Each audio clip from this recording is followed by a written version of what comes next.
I used to go to the schools in Mount Isa and give talks to students of a number of different years, and you could see the mine out of the window. It was pretty obvious where we were in Mount Isa. I'd say 90% of the students didn't know what was being mined there. So, yeah, if you can't educate kids in mining towns about mining, what about the kids in suburbs, in the cities? Today I'm speaking with Dr. Richard Lilly. Richard is the project leader at the National Exploration Undercover School that he runs out of Adelaide. This project has been going for a number of years, and he really takes students on a journey that transitions between academics and the industry. For years we've been talking about universities, failing to deliver the skills that we need as an industry, and there's a whole conversation about, what universities are going to be looking like in the future, in particular with geoscience. We've been talking for a number of years about the lack of geoscience students coming through the system, and Richard plays a pivotal role in finding a solution for that. He's done some amazing work. I hope you enjoyed the discussion. Let's get into it. Hey Richard, how's it going? Oh, good, René. How are you? Yeah, very good. Hey, great to see you. I've got a bunch of things to talk to you about, particularly, what you talk to people a lot about. I saw a great conversation on GeoHuck the other day. Probably something that was recorded a while ago, but some really interesting things in there. And the discussion on this whole education space is getting louder and louder as the weeks go by. And since you are the perfect person to talk to, because you sit right on that edge, as you self-describe it, of academia, universities, and the industry, I thought not a better person to talk to than yourself. But before we dive into it, can you give us a bit of a description of your background and how you got to be in the seat that you're in now, and why? Oh, yeah, well, thanks. Well, I guess I always view myself as an exploration geologist. I came through university in Cardiff in the UK and really had the dream of moving to Australia and being paid to look at cool rocks and do the things a lot of geologists over there want to do. And ended up doing a PhD to fill in a bit of time while there was a bit of a downturn in the industry, and then got my dream job up in Mount Isa, working for the exploration team there. Moved there with my family in 2007, very proud to bring my family to Australia and become citizens. And I guess we were up there for 8 years, and we loved every day in Mount Isa until, I guess, that day when you wake up and maybe don't. And, it was probably personally and professionally, it was a time to move on a little bit. And I think I'd, for the few years leading up to that, I'd been, I guess, the flag waver. I'd been the champion of trying to get applied research going at Mount Isa, and we kicked some good goals there, and I really feel proud of the work I did there. And around that time, I proposed to my manager, would MIM sort of sponsor me to go back to university and try and do what I was doing at Mount Isa, but based in Adelaide. And I guess I was really pleased that they said yes. And so in 2015, my family and I moved down here to Adelaide. We'd never really been to Adelaide much. I'd been here a few times on business and loved the place and thought it was a great place to raise my kids. And so we moved here 2015. First 3 years I was at the uni, I was fully sponsored by Mount Isa Mines. I mean, meant a 50% pay cut, but that was fine. And I guess I threw myself into being a researcher and leading a whole bunch of applied research for Mount Isa. And then I guess in 2016, the NExUS program started, and that was a bit of an idea from, well, I'm sure we'll talk about that a bit later, but the NExUS program is a sort of a summer school, a finishing school for trying to teach students at university who want to go into the industry, trying to fill that gap between what they learn at uni and what they might want to, what industry might want them to know. And that's picked up really well. And the last couple of years, I've been doing more and more with NExUS, more and more workshops, things like that, kind of trying to fill that need or the demand I see from both students and early career industry of, we want to know some more stuff. We want to be better prepared. We want to keep learning. So that's kind of taken me a bit more into the education space. I mean, I still pride myself being an exploration geologist. I'd love to talk to people about the work I do on Mount Isa mines and IOCGs, but lately a lot of conversations come back to education, which I'm quite happy with. But it's certainly a space I wasn't expecting to be in probably a couple of years ago. So it's fairly new to me, but I still ground myself as a geo. But yeah, I guess I do definitely sit across that boundary of industry and academia. Yeah, and it's rewarding work, obviously. Being in education is just a great feedback to see young people, being so excited about the stuff that you talk about. I mean, we can talk about rocks all day, most geologists, and seeing the lights go on and seeing people in the field, mapping or at laboratories, and it must be a great experience. So you see yourself doing this for a few years to come. Yeah, we'll see how we go. I guess, I mean, it's been part of my journey here at the university. I've only ever had 1 year contracts. I'm on, Yeah. it can be frustrating because I guess universities want to produce research, and that's really what the main KPIs are. Outward Yeah. looking work like educational activities, the things that I do are, oh, look, people like them, ticks a few boxes, but it's not the prime goal. So I'm not a Hmm. staff member. I'm not a full-time staff member at the university. I never had a full-time contract. So again, Right. even though I sit crossing the boundary, even my workplace contract sits in the boundary, in that sort of bit of a grey area. People Yeah. always say we need more people like me.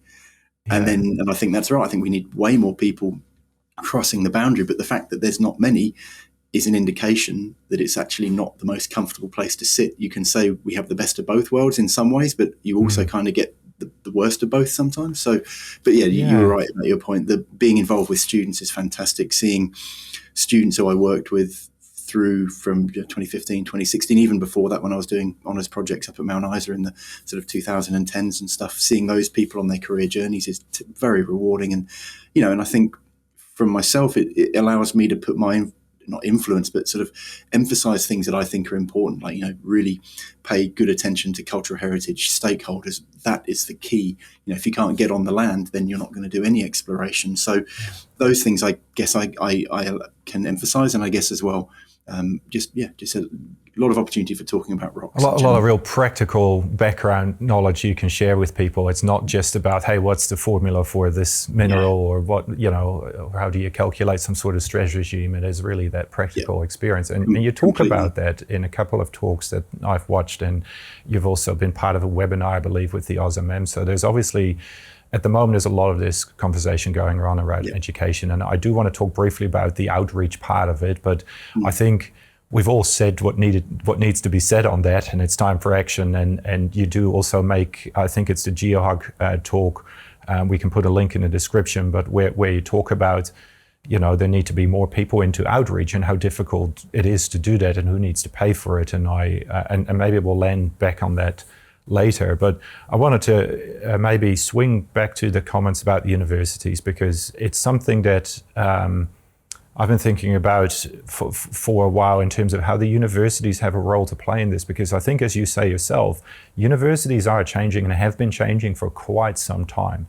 And Mm. you mentioned the pressure of, publish, publish, publish, I think were your exact words. And then there's the funding, and that little bit of education on the side, somebody will probably take care of that in the mix, but that can be the right angle. And the other day I caught up with Jackie Coombs talking about research and development in this industry, and she mentioned numbers around the current investment in Australia, and I think I got the numbers right. There's about 9% of what it was 20 years ago, right? So if we are trying to, quote unquote, solve all these big problems now that we're talking about, finding deposits on the cover, or finding deposits in general, and new techniques and so on, the role of universities is for me, becomes really a median line through this entire discussion. And to me, it is clear that the universities are crumbling. I think you put up a brilliant slide of, people talking or education of, 2,000 years ago, or some Latin nice little painting that you put up.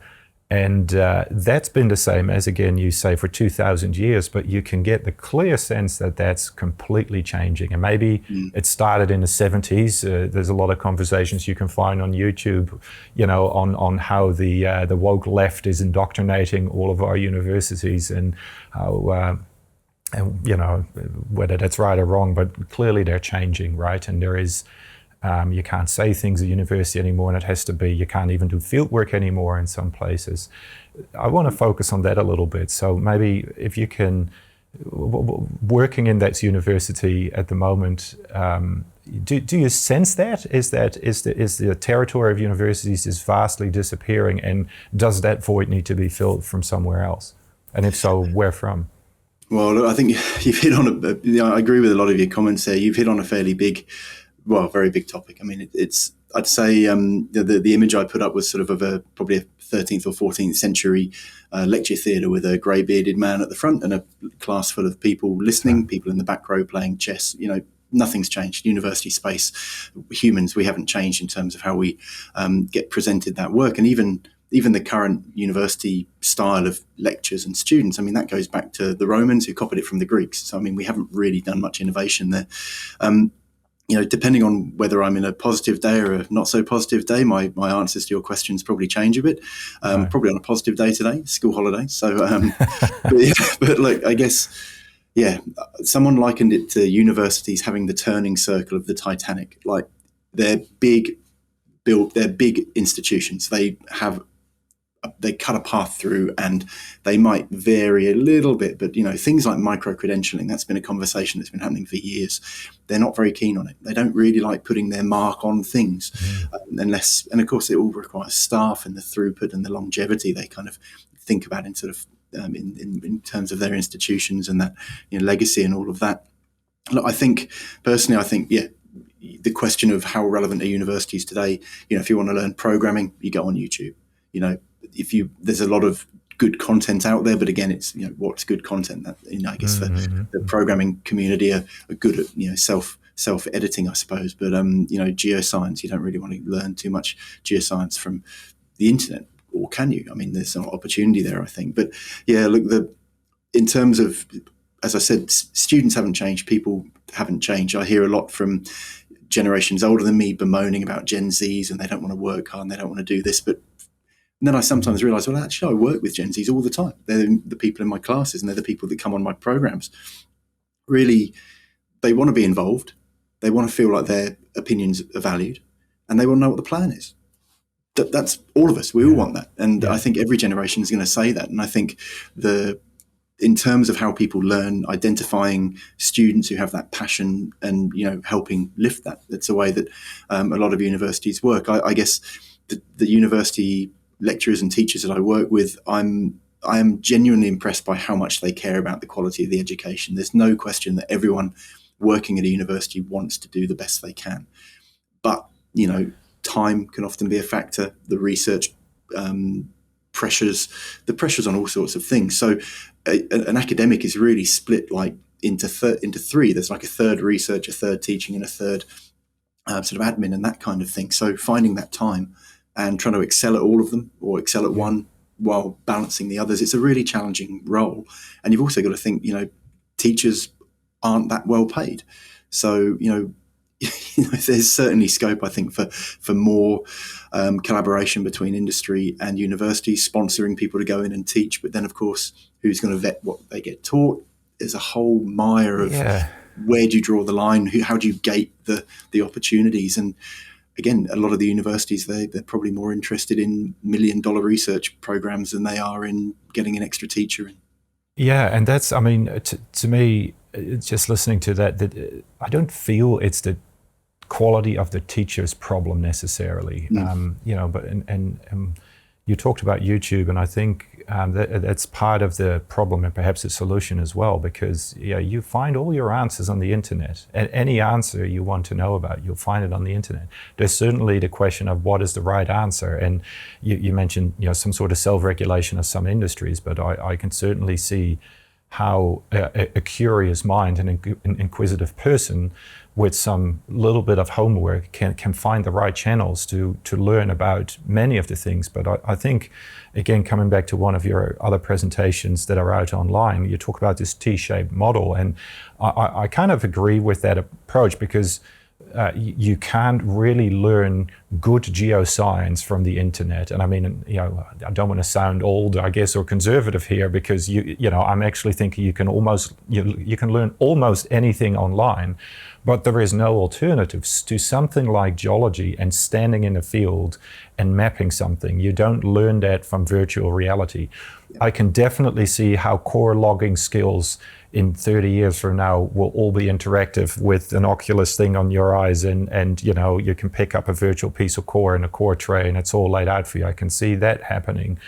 But mapping in the field and the real geological knowledge that underpins everything, that base, I find that one of those things that you probably struggle to get somewhere else. But But all the other stuff, and again, you put up information about what people want to learn about resource estimation, QA/QC, geophysics, and a bunch of other things, and some left field things that you talked about, even some, more business-like components to that equation. All of that you can learn from, if not from YouTube, then the general internet, right? And I'm one of those because I wheeled into this sampling theory by going to a conference, and the rest is all out online. And if you know how to find papers and you're prepared to pay for them, then you can figure that out.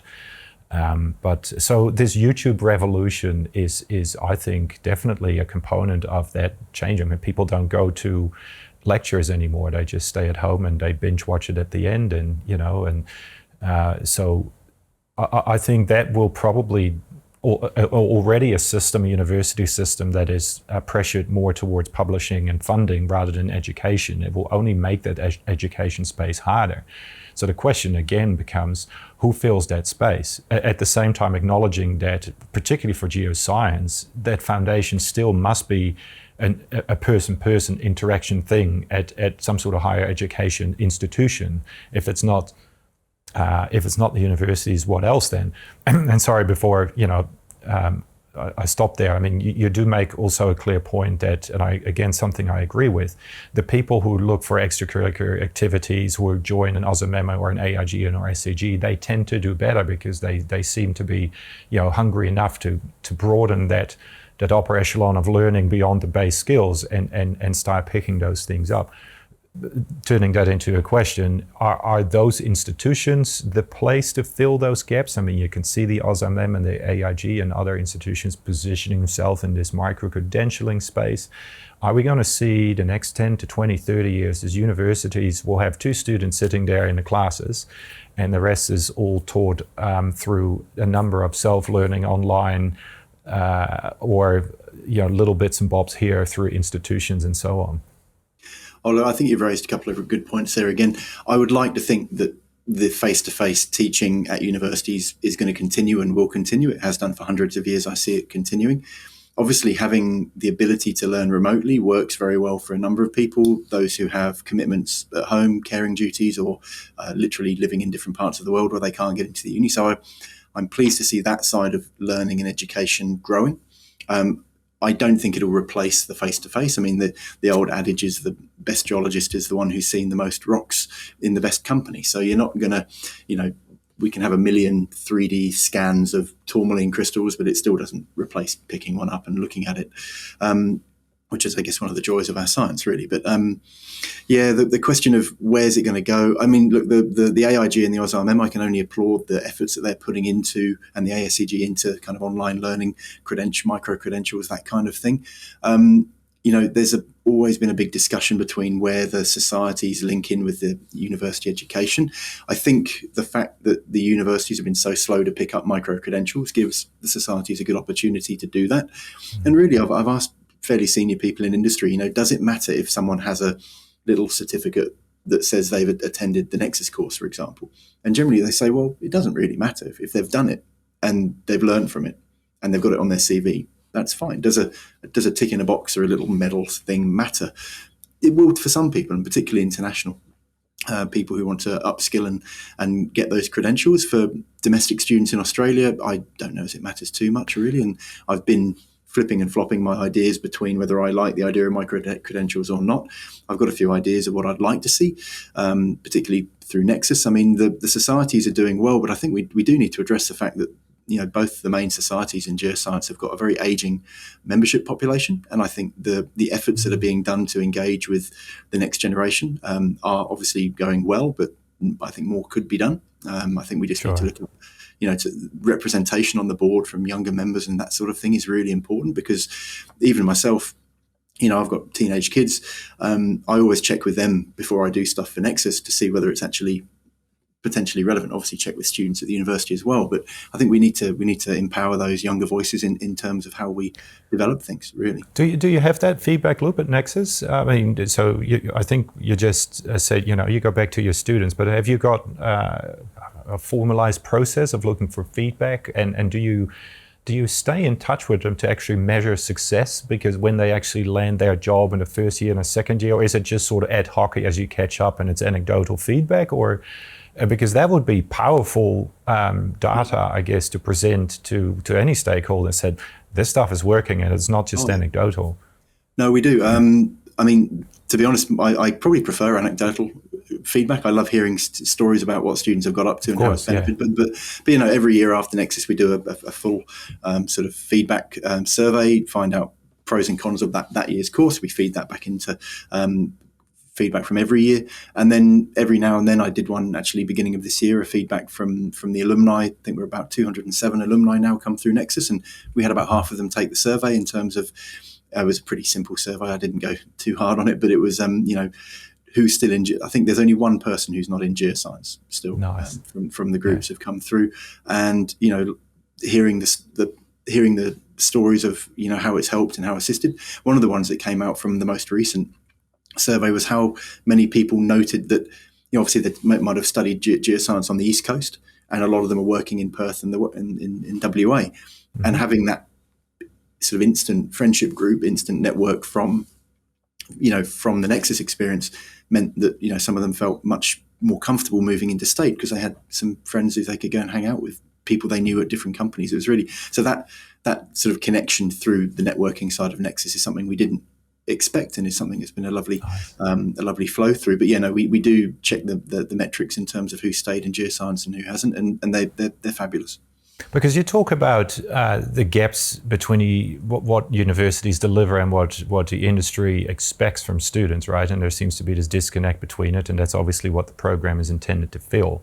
So do you get, and you need a few years before that really becomes apparent, right? So do you get that, the questions that you ask your alumni, do you get that feedback? Like, look, all these things map on really well to what I'm doing now, or this was more relevant than that? And are you shifting the levers a little bit as the project continues? Yep. And maybe you've got a couple of examples? Yeah, no, we definitely do that. I think when NExUS started, it was very much based around the Uncover movement, which back in 2015-16 was a big thing. Not many people talk about it now. It sort of gently fizzled out. Yeah. But, you know, it did its job in terms of aligning the surveys in particular. And so we based the NExUS program around really the themes of Uncover. So, you know, lithospheric evolution, distal signatures, regolith understanding, ore deposits, models, geophysics, that kind of thing. Then over the last few years, obviously, machine learning, artificial intelligence has become more important. We still focus on some of the core things, but each year we bring in more. And in the last couple of years, tailings management, metal recovery from tailings, it's all creeping in there. But I think one of the key points with NExUS is we you know, it's pretty. We go from, you know, 8 o'clock in the morning till 8 o'clock at night for 2 or 3 weeks, field work, workshops, all bunch of stuff. It's really good fun. Okay. But it's immersive, I think you could say. But we don't examine people. We don't expect them to remember what they heard on the first Monday and the last Friday. But what we do is they, for example, with regolith, they meet experts in regolith like Carmen Cramp from the Geological Survey of South Australia. And Carmen does a wonderful one-day workshop on regolith. Now, we don't expect them to remember everything that they hear in that. But they've met Carmen. And through that connection, they might be working at a mine in New South Wales, and 5 years later, they might be working at an exploration group in WA.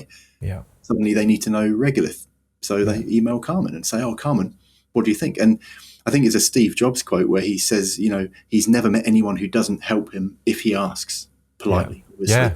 And I find that in the industry as well. People are often quite shy about coming and asking questions, whereas almost everyone I know, from a technical sense, gladly, you know, spend a few minutes just having a chat through with something. So it's really putting the early career geoscientists and students in touch with people that they can reach out to in the future.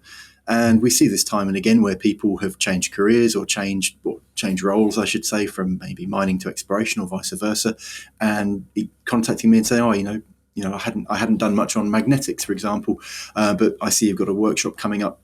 I'll come to that now because now that's relevant." So again, yeah, it's just keeping it relevant, and just, I guess for me, it's trying to keep a finger on the pulse of what's actually relevant in industry and what people need to know, and just trying to help facilitate that. And do you have the capability then to, you know, because I think the program is not just for people coming out of a particular university stream. It could also be early career professionals that decide to upskill, right? So, but they would probably come with some very specific areas that they have in mind to improve on. Is there the ability in the NExUS program to mix and match and to pick your subjects? Is that all wide open, or is it just you go sit with the team and you talk about what you talk about, and that's and you might nudge them into the right direction if they got a question, but... Yeah, no, I guess so I guess the NExUS program, the original NExUS program was a 3-week summer school. So that was the target audience for that was people finishing third year in honours undergraduate just before they go into a job. When we started in 2016, there weren't that many jobs around then, but actually everyone who did NExUS that year got a job, which was pretty epic. And they're all doing really well, seeing them get promoted to project geos and such. It's really good. But that year, we went for our core audience. We still had 2 or 3 people from industry, from geological surveys. And over the years, it's fluctuated a bit. We always take about, maybe out of a cohort of 30 to 35, we normally take 5 or 6 or 7 people from early career industry, 2 or 3 or 4 from surveys or Geoscience Australia. PhD students have caught onto it now, so there's a lot of them finishing their PhD that they started in the low point, and now they're graduating and they're a job, so they want to try and get some transferable skills from there. So the cohort for the main summer school has always been quite mixed, and it's always been very rewarding to see how much they learn from each other. The person who did a PhD on igneous geochemistry is talking to the person from WA who's a third year, and they teach each other and they learn from each other. And it's almost like a little mini conference where people are, It's, and we're really proud of our diversity of all forms of diversity who come through, and particularly diversity of educational background.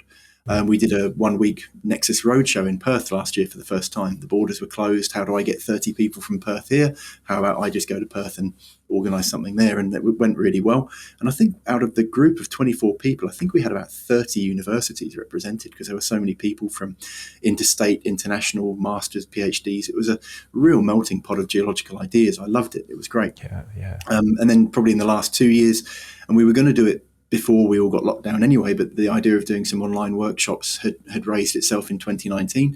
For example, Carmen's regolith workshop, to actually put that online so we could have an international audience. And so over the last couple of years, we've done nearly 20 workshops now on a range of topics. I normally just advertise on LinkedIn because, I guess NExUS is kind of not for profit. We're not trying to make loads of dollars. I'm sure we've all seen, University X is doing a course on, let's say mineral deposits or something, and then you look at the price and you're like, crikey. If you're not working for a company who's going to pay for that, then you might not want to go. Whereas NExUS courses are specifically quite cheap because we just want to cover our overheads and get the knowledge out there.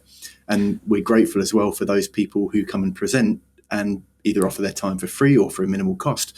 And that allows us to keep doing it, because it's really, the point is just to get the information out there, get people talking. It allows you to do it, but I was going to ask you, obviously, since it being a success and it being that great transition between, that gap skill that we were talking about of coming out of university and getting to the industry, does that model allow you to upscale that then? Because if it's a success, the first thing that anybody with a bit of entrepreneurial, would say, look, let's double this, or let's go big with this. Is that a role that you're sitting on, or are you really into, let me teach and get it right? And are there other? I mean, the MCA is obviously supporting this.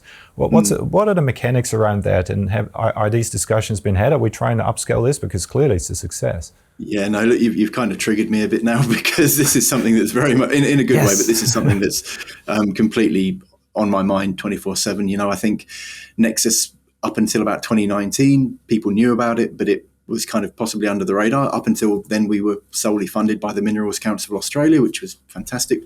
And I guess NExUS grew from the old MTech courses, which were done at various universities around the country. 1 week, all the honours students would fly there and there and there. And look, that model worked really well for like 12 or 13 years, but was costing millions of dollars a year. And the MCA said in about 2015, can you come up with a new idea, please? We'd like to try something new. And that's what spawned NExUS.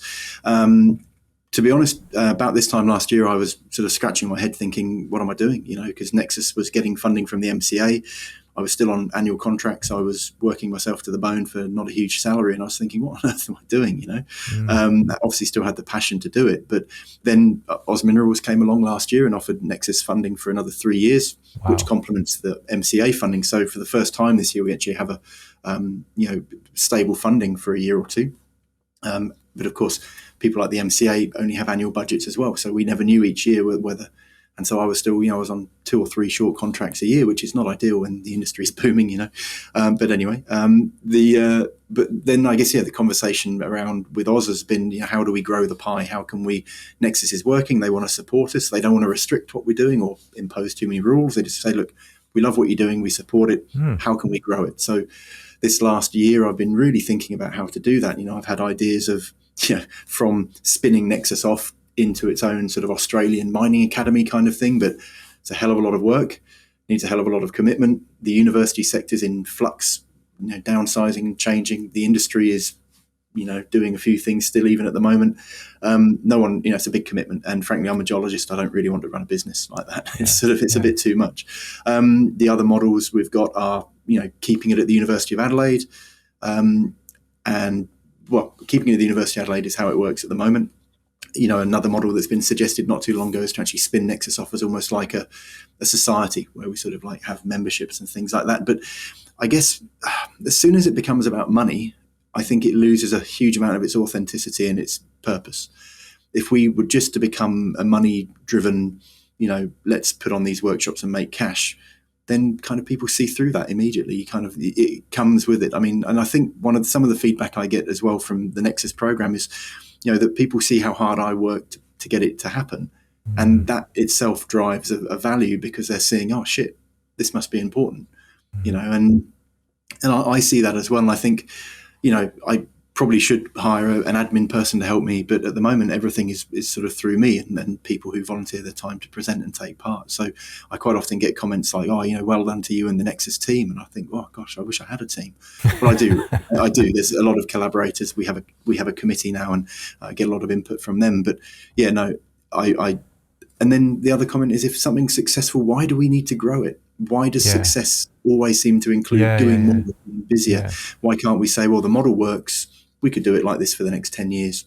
Let's keep going. Well, it depends what the reason behind it is, because I accept it, but if you're helping people, then you want to upscale that because you're helping more people, right? And and to the point of money, it doesn't have to be about the money, but unfortunately we live in this capitalist society where people need to get paid to pay rent and all the rest of it. And once you start there, the whole flow chart applies. So it doesn't need to be about money.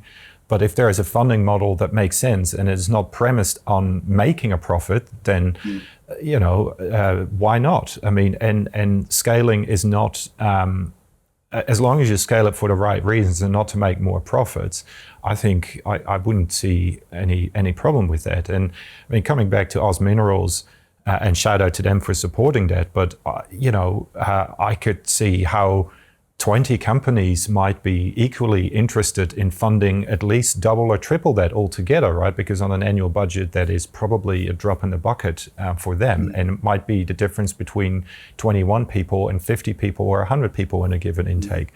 And look, I do apologize because, from a business growing perspective, that always gets me wound up in terms of what the potential is to actually make a difference. Because the reason why I started with the universities and the YouTube revolution and the skills gap between it, and not necessarily going straight to the outreach, that a lot of people are talking about now to get young kids into geology and so on, which is a kind of a different subject, but something that you overlap with. This particular part of it, that skills gap, that is a absolute, it's a real problem. And it's got a real solution that is working at a fairly small scale.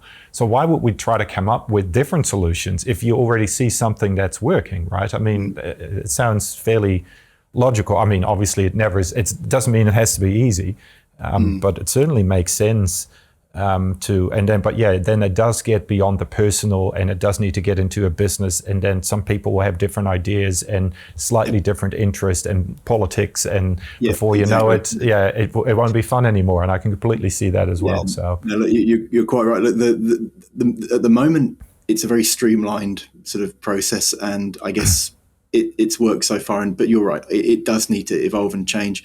I mean, in terms of a cohort, having 30 people come through, or 35, is a good number. You get too many more than that, it becomes a bit less personal. So I think in terms of the summer school, we're going to stay at sort of, that 25 to 35 has been proven as a good group dynamic.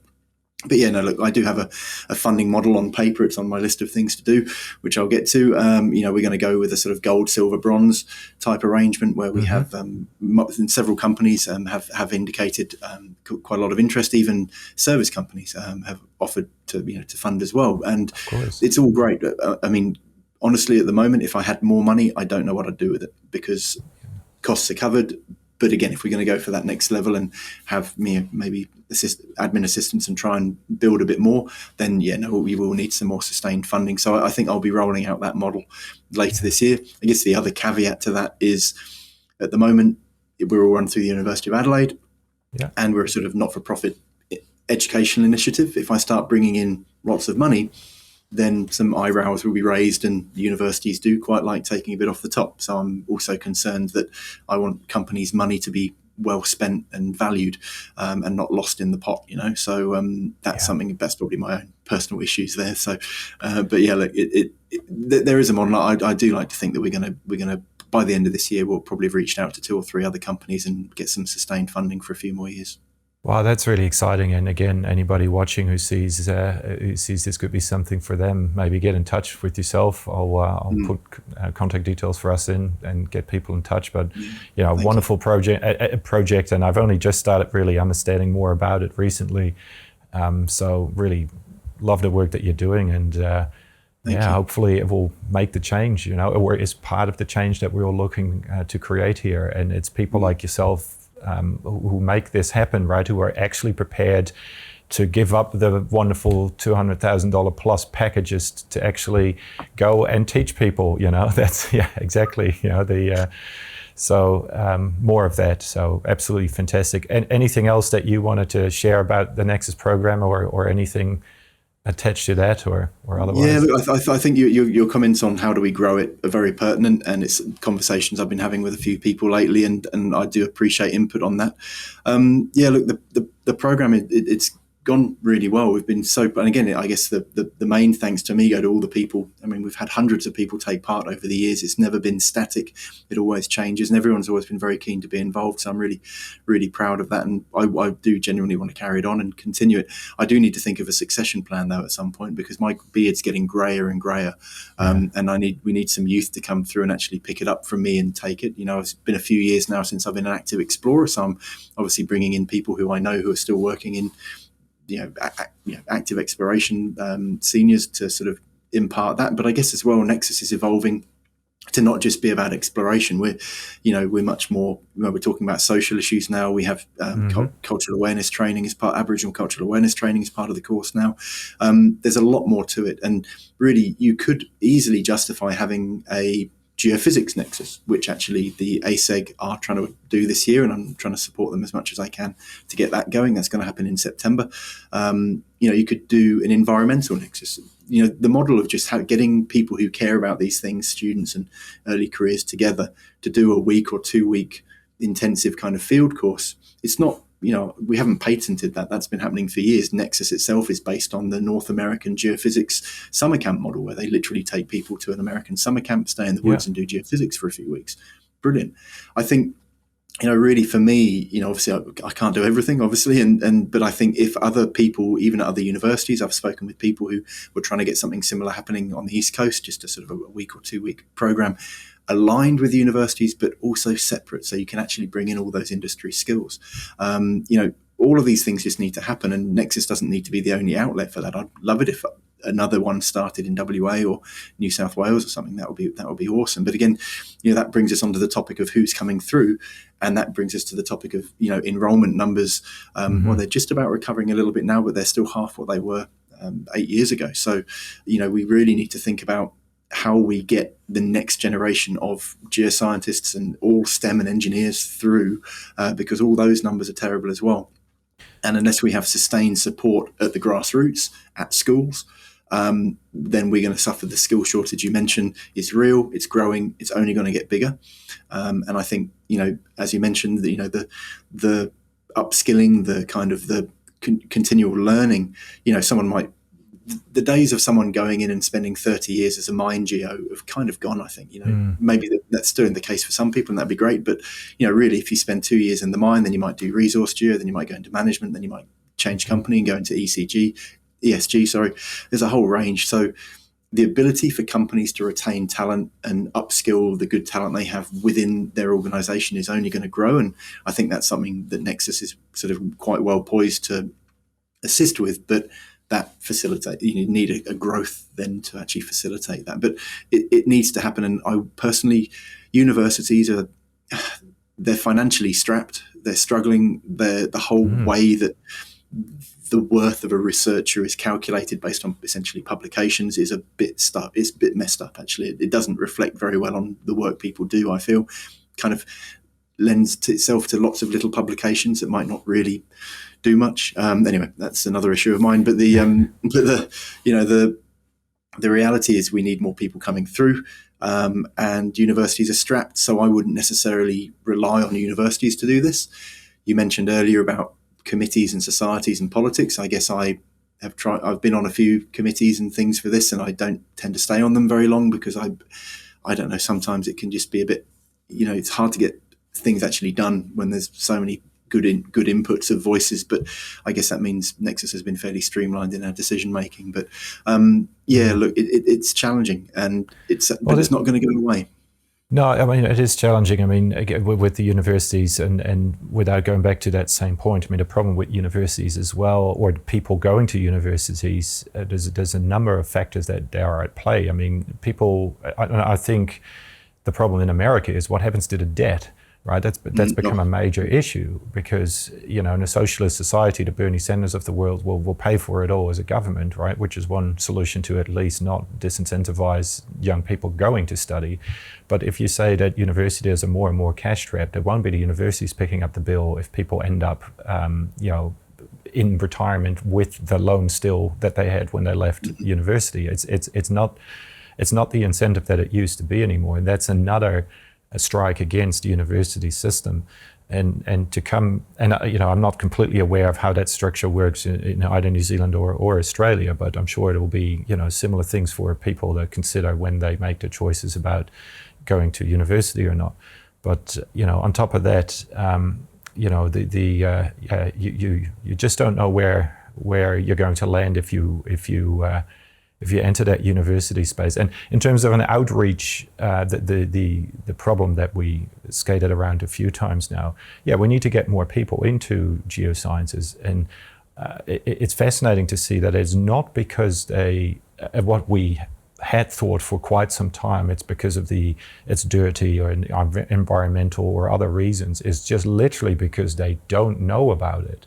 And I remember the graph that you showed on this is probably months ago now, but interesting to see those stats. And it's not your data, I think. I can't remember whose it was. I think the data you're referring to came through the MCA from Youth Insight. It's from about 2018. And it shows one of those word clouds of student perceptions of geoscience or geology, mining, I should say. And it's the classic, dirty, coal, underground. I mean, and I even yesterday I was giving a presentation at a workshop to teachers, and some of the questions relating to mining, you just sort of think, gosh, the teachers don't know, so the students aren't going to find out. And exactly, really, the data that I've seen indicates that by far the biggest hurdle for getting students interested in the minerals industry is that they just don't know about it. It's got no personal relevance. I still find it amazing that this disconnect between everyone wanting a Tesla and where the stuff's going to come from. How, as a society, that persists, I really don't understand. It's almost like people just going, la, la, la. Well, yeah, exactly, because we don't want to talk about it. And look, I talked to Hayden Mort about this as well, and he's obviously very big on pressing the empathy button rather than the I told you so button. And I get Absolutely. That, right? And there's complete relevance to that. But at the end of the day, we do need to tie the link between we need this stuff and somebody's going to need to go and find it. And without that link, nothing works. And that's probably what we see in the data now, because like you said, our teachers are not talking about this because they probably believe it's dirty and evil or some variation of it or don't actually know themselves. So they won't actually perpetuate it. And I find it fascinating data to see that it's because people don't know and not for any, it's not true to say it's not for any other reason, but predominantly the most people say they didn't consider it a career choice because they just didn't know about it. And that's, we've got to do something with that bit of information as an industry, because that's pretty vital, I think. Yeah, no, there's not many from the data I saw. It was a survey of 1,000 students from sort of year 10 to first year of uni and through TAFE. Yeah, there was only sort of very few had any sort of actual ethical concerns. I mean, obviously environmental concerns pop up, and that's quite right. But the majority of reasons were they just didn't know about it, and it lacked resonance. When I go to schools and talk about it, invariably in a class of 20 to 30 students, one or two of, when I say, do you know anything about mining, one or two of them will put their hand up and say, oh, my uncle works at a mine, or my auntie drives trucks or something. And then you say, well, what does your uncle do in the mine? And they say, oh, I don't know. Yeah. So it's sort of gets lost in the general sort of hazing of what mining is. And it's challenging. And the other thing we need to talk about is how little earth science is covered in the curriculum. Schools don't have to teach geoscience. The only geoscience that comes in in South Australia, I think in year 8, they talk about tectonics or minerals. Well, in year 8 and 10, they get a module of each, and the modules are tectonics and minerals. So minerals does come into resources a little bit, and tectonics is, your volcanoes and your earthquakes and that kind of thing. So there's a little bit, but every year it gets watered down, and that's on a national level. Yeah. But every year maths gets watered down. All of the other sciences get sort of merged and watered down. So, it really is it's a topic that's bigger than all of us. It's bigger than the minerals industry. It's an Australia-wide topic. It's a government topic. Yeah. And that's where I kind of max out with my drive to actually do something, because I just think, crikey, what can I do? Well, that's interesting that you say in that way, because I talked to Hayden about this, and I put it to him. I said, look, is there a global stage where we need to have this discussion rather than all these fractionated, little discussions and small little round tables? Can we have one big round table? And, look, admittedly, he runs Geologize, and that's his target, so he's not particularly keen to. Because it becomes political, and you're constantly busy trying to usher people around a table, and they're all going to be volunteers, and we all know how that goes. So that's as frustrating as anything else you would do.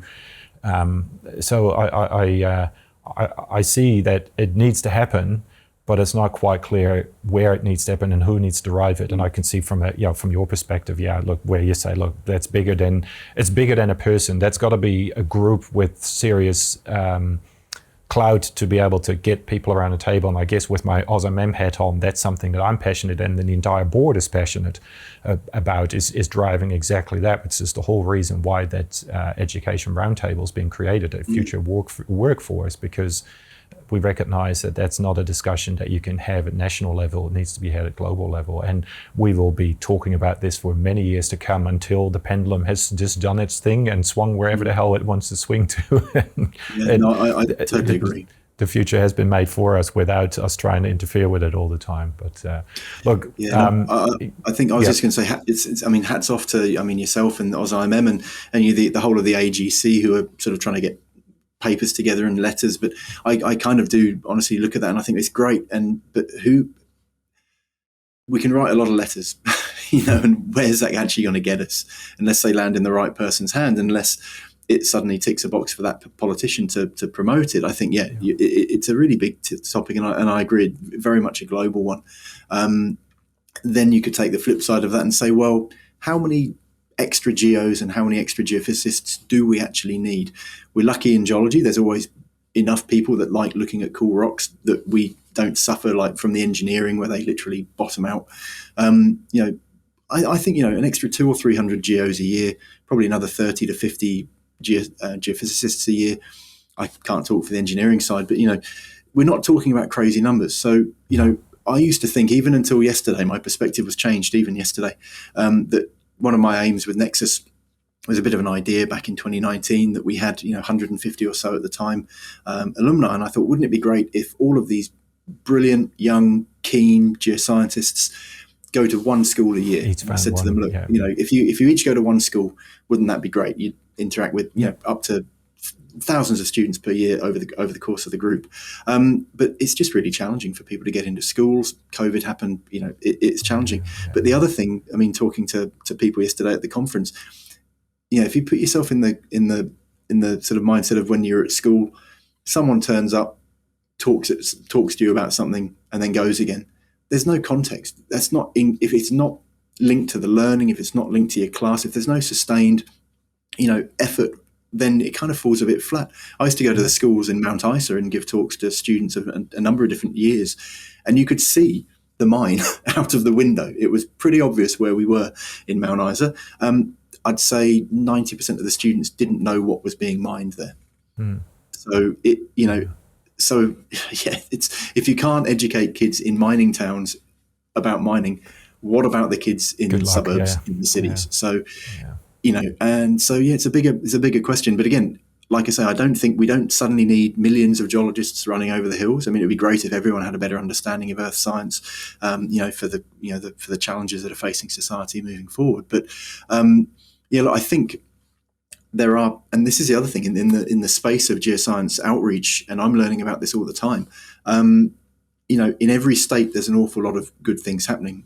To speak of South Australia, there's something called the Geoscience Pathways Project, which is funded by the Geological Society of Australia and BHP and various other companies. That is a group of volunteer educators who sort of try and promote geoscience. Even just trying to get schools to sign up to teach more geoscience is a big problem. There's one lady who's funded 2 days a week to try and get more schools signed up. She's been doing that since the beginning of the year. I think she's got 4 schools so far.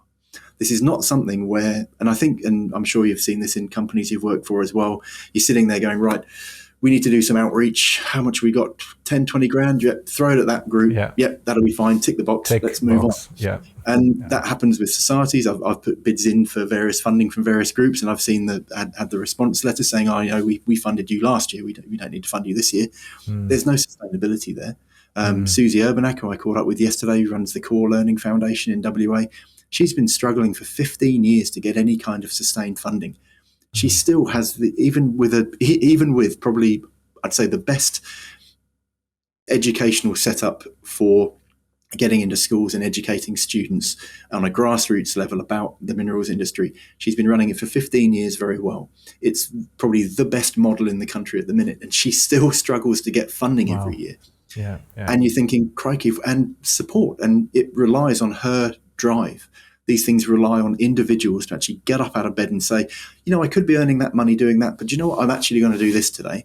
And companies to give the people in their crews the time, or their staff the time to actually go and do these things. And all companies like doing a bit of outreach, but it's always a bit of a, on the list of priorities on your day-to-day in a mine, outreach is going to be somewhere right near the bottom.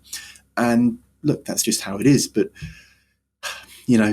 these things require sustained funding, a bigger model. So, in terms of what can we do, sure, we can write letters from groups of societies and give it to politicians, but, sustain funding from, having a pot of money that's actually there every year and is there into the future that can actually be used to support the activities that are already happening now and grow them, exponentially is what we really need to do. And, and the thing is, we're not even talking huge amounts of money. Most of these programs need 100, 200 grand a year to get by. So a pot of a few million, which is spread over 20 big companies. It's chicken feed, So it's probably someone I work with likes to say companies probably spend more money on Tim Tams. This is biscuit money. So it's not huge. But again, who controls it? When does it become political? and then all of a sudden you've got other people dipping in, and it becomes that whole problem that we've all seen many times before, which is why it becomes a bit of a challenge. So, I think really there are definitely actions that could be taken from societies and industry, like, coming up with a pot. The MCA do it very well and sponsor a lot of things, and that's basically how NExUS got started and funded. But I think, we just need to keep doing it, and we need to identify what's already happening and keep doing more. I was even given feedback last year that, or even earlier this year, that, why is NExUS dabbling in school outreach and that kind of thing?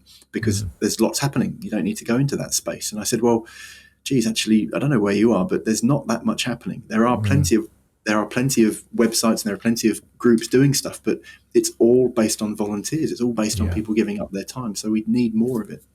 Yeah, look, I mean, that's maybe a great place to settle, because volunteers all love and admiration for the energy they put in, but it just doesn't work at the level that it needs to happen at to really make a dent or to get the motion forward happening. If somebody like that you described has to work so hard year on year with a formula that clearly works, just